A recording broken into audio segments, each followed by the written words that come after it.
बोलने का मौका देने के लिए बहुत बहुत धन्यवाद। सबसे पहले तो मैं कंपाउंडिंग के बारे में क्लियर करना चाहूँगा। कंपाउंडिंग होती क्या है? तो उनको ऐसा लगता है कि कंपाउंडिंग कर ली तो जुर्म खत्म हो गया। छोटा सा एग्जाम्पल है, आपने रेड लाइट जम की, उसकी कंपाउंडिंग की जाती है 100 रुपये का चलान कर देते हैं। 100 रुपये का चलान का मतलब ये नहीं कि आपने गलती की। अगर आपके रेड लाइट जंप करने की वजह से एक्सीडेंट होता है, उससे लोग मर भी सकते हैं, तो जुर्म तो रहा। अब इन्होंने कहा कि हमने भ्रष्टाचार तो किया, ये मान रहे हैं, खुद मान रहे हैं कि हमने भ्रष्टाचार किया, परंतु उसको कंपाउंड कर दिया। और ये अच्छी डेफिनेशन है। करोड़ों रुपए के घपले किए, करोड़ों रुपए की बेईमानी की, करोड़ों रुपए का भ्रष्टाचार किया और उसको कुछ हजार रुपए करके कंपाउंड कर दिया। ये तो इसको समझने के लिए जो जीरो लॉस थ्योरी थी उसमें वापस जाना पड़ेगा। फेमस थ्योरी बनाई थी कांग्रेस के समय में, आदरणीय नाम तो लूंगा नहीं मैं, सबको पता कि उन्होंने तो बताई थी जीरो लॉस थ्योरी। अब वो भी इसी जीरो लॉस थ्योरी के क्योंकि मित्र भी आपस में एक दूसरी पार्टी में और इस पार्टी में कई बार समझ भी नहीं आता कि कौन सी पार्टी क्या है, कांग्रेस कौन है, बीजेपी कौन है। एक ही तरह की बातें बोलते हैं दोनों के लोग। वो कहते हैं कि हमने तो कंपाउंड कर लिया इसलिए खत्म हो गया।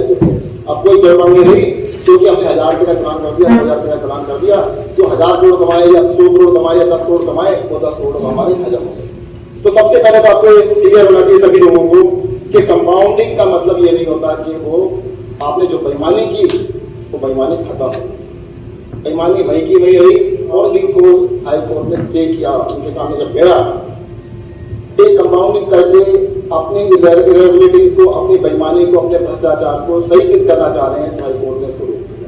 ये अपने आप में क्लियर इंडिकेशन है कि कंपाउंडिंग करने से वो अपराध कम नहीं हुआ। दूसरी बात मैं कहना चाहूंगा कि जैसे अभी साथियों ने भी कहा, पहले तो कह रहे थे कि मैं बेकार की बातों का जवाब नहीं दिया करता, मैं बात की बातों का जवाब नहीं दूंगा। अब उसका जवाब ही दे रहे हो तो देंगे। अब तो वो तो उनकी पार्टी के सदस्य हैं, उसका नाम है के, परंतु थोड़ा ऑब्सेस्ड है AK से। उन्होंने तो बहुत बड़ी प्रेस कॉन्फ्रेंस की, उन्होंने बहुत सारे आरोप लगाए। इन्होंने करीब मानहानि का मुकदमा किसके ऊपर? अरविंद केजरीवाल के ऊपर, AK के ऊपर, क्योंकि AK के अलावा दिखता नहीं हमको। वो कह रहे मेरे ऊपर मानहानि आरोप लगाए हैं। अरविंद केजरीवाल जी मैं देख रहा था कि पिछले 1 सप्ताह के अंदर माननीय वित्त मंत्री जी के खिलाफ कौन से आरोप लगा दिए। हमारे मुख्यमंत्री जी ने उनके खिलाफ किसी पेपर में, किसी ट्विटर के ऊपर कहीं कुछ नहीं मिला। मिला तो मिला कि नामनी बोलकर नाम के लिए मना किया गया, सब समझ सकते हैं, वो आजाद है, कुछ भी बोल सकते हैं। उन्होंने आजादी से बोला। उन्होंने एक बात और भी बोलती साथ साथ कि मेरे पास एक ऐसी सीढ़ी है, अगर वो सीढ़ी बाहर आ गई तो आग लग जाएगी। तब लगा आग लगने के डर की वजह से उनके एक अरे हिम्मत है तो कह रहे हैं उनके खिलाफ मानहानि का मुकदमा करो ना।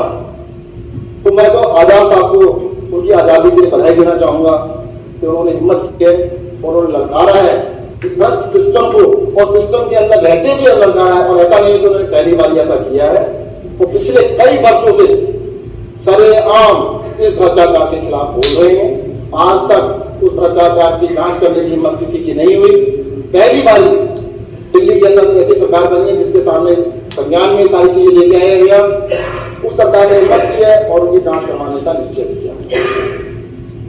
अध्यक्ष जी, मैं एक चीज और भी कहना चाहूंगा, तो मुख्यमंत्री जी के कार्यालय पर छापा मारा गया, उसके पीछे कारण क्या है, ऐसी भावना क्या है, और ऐसी आफत क्या आ गई थी कि देश में, देश की राजधानी, देश के दिल, उसके अंदर मुख्यमंत्री के कार्यालय पे छापा मारा जाए। किसी भी अपराध के पीछे कोई ना कोई कारण होता है कि उसका मोटिव क्या था। मोटिव ये था कि दिल्ली सरकार को पंगु बनाया जाए।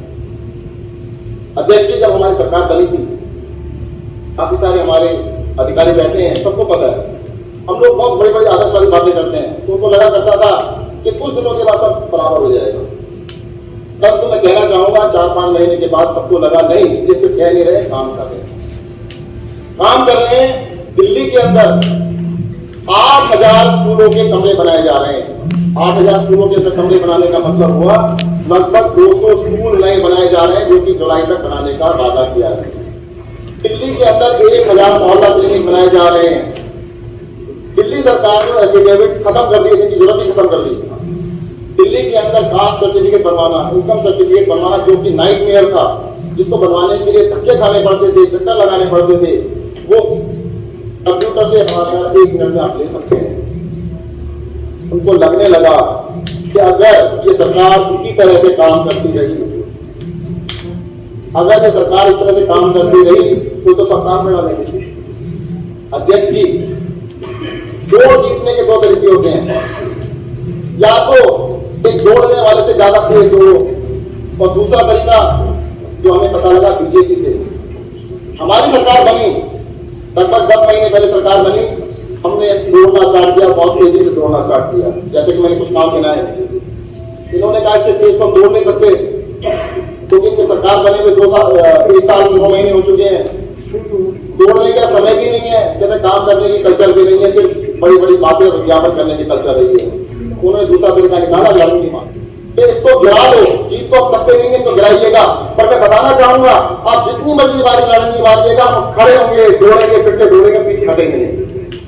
तब इसी दिल्ली के अंदर दिल्ली की जनता ने बीजेपी को 7 में से 7 सीटें दी थी एमपी के इलेक्शन के अंदर।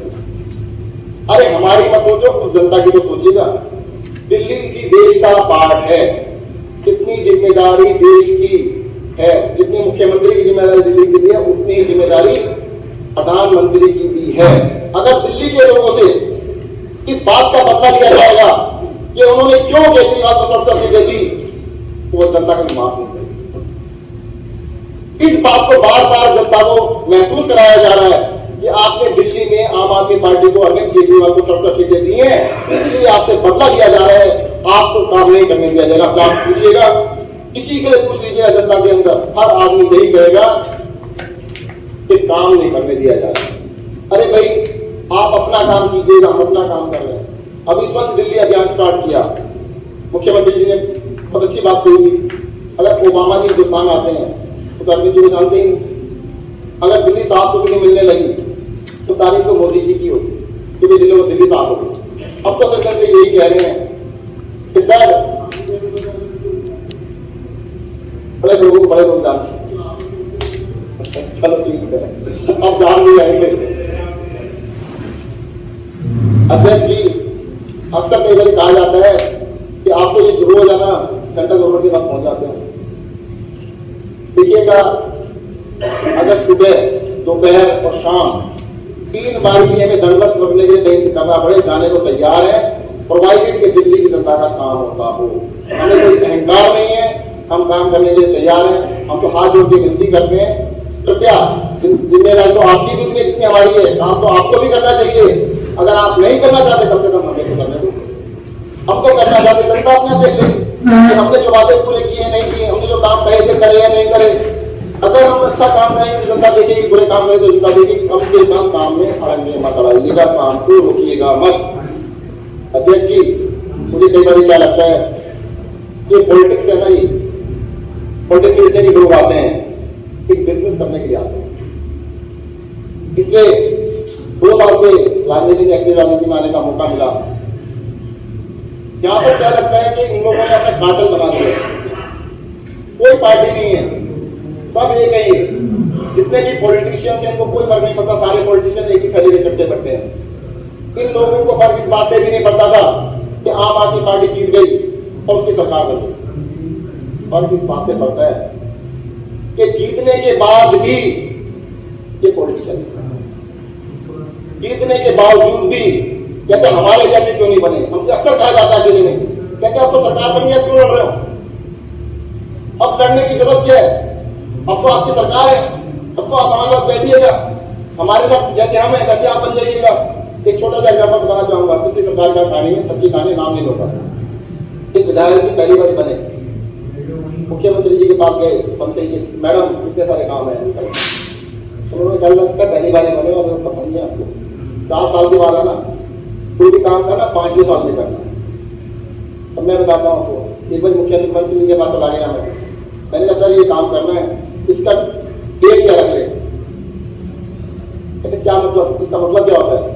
सर अगले इलेक्शन से पहले कुछ पहले तो उस दिन मेरी जिंदगी पहली बार काट पड़ी। अगर मैं अभी काम करने के लिए आए, डेट फिक्स करने नहीं आए। कहते राजनीति करने के लिए नहीं आए, सिर्फ काम करने के लिए आए हैं और अपना काम कीजिएगा, ईमानदारी से काम कीजिएगा। मैं एक बात कहना चाहूंगा, केंद्र सरकार का जो बिहेवियर है वो एक घर के अंदर बुजुर्ग जैसा होना चाहिए। यहाँ पे ऐसा लग रहा है कि वो छोटे बच्चे की तरह कर रहे हैं। बच्चे का बिहेवियर हम कर सकते हैं, गलती हम कर सकते हैं, हमें माफ किया जा सकता है, उन्हें नहीं किया जा सकता। तब वो हमारे पूरे देश को चला रहे हैं, तो पूरे देश को चलाने वाले को बड़ा दिल रखना चाहिए, उन्हें तो छोटा दिल लेके बैठे होंगे। अरे दिल्ली सरकार अच्छा काम कर रही तो शाबाशी देना चाहिए। शाबाशी देने की बजाय हर काम में अड़ंग जड़ा रहे हैं, हर काम में अड़ंग जा रहे हैं, हर काम में अड़ंग जड़ा रहे हैं। शोभा नहीं देता, इस बात की शोभा नहीं देगा। जनता पूछेगी कि प्रधानमंत्री जी, हमने आपको भी साथ दे दी थी, दिल्ली सरकार को काम तो करने देते। और दूसरी बात, इतने बल्कि अड़ंग जड़ा रहे, काम कम करके रहेंगे। याद रखिए, हो सकता है जो काम 10 महीने में होना था 12 हो जाएगा, 13 हो जाएगा। हमारा ये मानना है कि जितने भी अधिकारी हैं जो ईमानदारी से काम कर रहे हैं, उनके खिलाफ किसी भी तरह की कार्रवाई के लिए हम चट्टान की तरह सामने खड़े होंगे, उसको किसी तरह की कार्रवाई नहीं होने देंगे। ईमानदारी से काम करने वाले साथ हम खड़े हुए हमेशा के लिए खड़े रहेंगे। आज सीबीआई ने छापा मारा, कहते हैं कि हमने छापा तो मुख्यमंत्री के ऑफिस में नहीं मारा, बाद में चेंज कर लिया, हमने प्रधान प्रिंसिपल सेक्रेटरी के ऑफिस में मारा। अच्छा जी, कोई बात नहीं। 6 दिन की कार्रवाई में मिला क्या? 6 दिन की कार्रवाई करने के बाद कहते 12 बोतल शराब की मिलती है। तो सीबीआई जो बना रखा है, इतना बड़ा डिपार्टमेंट बना रखा है, शराब की बोतल ढूंढने के लिए बनाया हुआ है। कितना पैसा खर्च किया इस कार्रवाई के अंदर, मुझे पूछा जाना चाहिए। और उनके खिलाफ पुलिस ने एफआईआर दर्ज कराई गई। कहते हैं कि उनके पास लिमिट से ज्यादा शराब थी, जबकि 18 बोतल की लिमिट है। आपने 9 बोतल, कहते 9 बोतल होती है, 18 2 बोतल तो 18 हो सकती है, और उसके खिलाफ एफआईआर दर्ज करा दी। दबाव डालकर एक्साइज डिपार्टमेंट के ऊपर दबाव डाला, लिखित में दबाव डाला और उनसे कहा गया एफआईआर दर्ज कराई जाए। मैं पूछना चाहता हूं, मैं कुछ शराब नहीं पीता जी, पहले बता रहा हूं, फिर भी अगर जो पीते हैं, अगर अपने घर के अंदर एक लिमिट के अंदर रखते हैं, अभी इसलिए देनी पड़ी कि आप लोग काम नहीं कर रहे। आपको अगर इसके अलावा चलो देखिए यार, दिल्ली सरकार ने अभी एक अधिकारी के खिलाफ कार्रवाई की थी, उसके खिलाफ फ्लैग बचाया और उस अधिकारी के खिलाफ सीबीआई ने रिपोर्ट करके उसको अरेस्ट कराया। वहां पर छापा पड़ा कर उस छापे में क्या मिला था, अखबारों में पड़ी गई 50 करोड़ रुपए। सर 2 दिन के छापे में 50 करोड़ रुपए मिले थे। अगर किसी अधिकारी के 27 साल की सर्विस के बाद 2.5 लाख रुपए उसके घर में मिलते हैं तो कहते पता नहीं खजाना मिल गया तुझे था। तब मैं भी कहना चाहूंगा किसी काउंसलर के घर पे जाया जाए, उनसे पूछा जाए कि 3,000 रुपये महीना कमाने वाले लोग, इनको 3,000 रुपये महीना मिलते हैं, वो कैसे इतनी बड़ी बड़ी गाड़ियों में चलते हैं, और जिनकी बिल्डिंगों को आप देख लें तो शर्मा जाए। आपको पता लगेगा कि उनके घरों के अंदर कितने करोड़ एक एक काउंसलर के घर मिलेगा।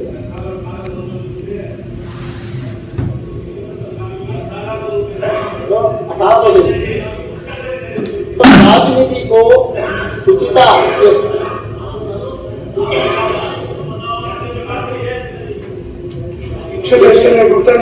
चले अध्यक्ष जी, मेरा ये मानना है कि ये सारी की सारी कार्रवाई सिर्फ और सिर्फ बदला लेने के लिए की गई है। इसका किसी भी तरीके से किसी भी केस से कोई संबंध नहीं है। अगर राजेंद्र कुमार जी के किसी केस से संबंध होता, 7 साल पहले 8 साल पहले बताया गया था, तो उस जमाने के उनके नीचे भी अधिकारी नहीं होंगे, उनके ऊपर भी अधिकारी नहीं होंगे, सबके यहाँ छापे पड़ने चाहिए। ऐसा कभी नहीं होता। मेरे को भी लगभग अब 1 साल हो गया, एक्सपीरियंस हो गया है। कोई फाइल ऐसी नहीं है जिसके ऊपर सिर्फ प्रिंसिपल सेक्रेटरी के साइन होते हैं, उसके नीचे भी कई लोगों के साइन होते हैं, उसके ऊपर मंत्री के साइन होते हैं। अगर उन्होंने कोई अनियमितता की थी, अगर उसमें सच्चाई होती, तो सभी अधिकारियों के यहाँ छापे पड़ते, तो उन्हें लगता कि इसका कुछ है। मंत्रियों के यहाँ छापे अगर पड़े होते तो हमें लगता कि वाकई में इनकी नीयत साफ है। मंत्री का जो काम सकते, मैंने बताया ना, अभी अंतर सिर्फ एक है। कहते हैं कि मैं तुम्हें बचाऊंगा तो मुझे बचाना, और वहां जाके रोज चिल्ला, यही काम इनका है और करना कुछ नहीं है। अध्यक्ष महोदय, मैं मनीष जी ने जो प्रस्ताव रखा है उसका समर्थन करता हूँ, और मैं चाहूंगा इसके खिलाफ वाली उठाई जाए, और दिल्ली के अंदर, कम से कम दिल्ली के अंदर खेलों के अंदर जो भ्रष्टाचार कर रहा है उसको खत्म किया जाए। और मैं मुख्यमंत्री कार्यालय में की गई कार्रवाई का कोर्ट धन्यवाद।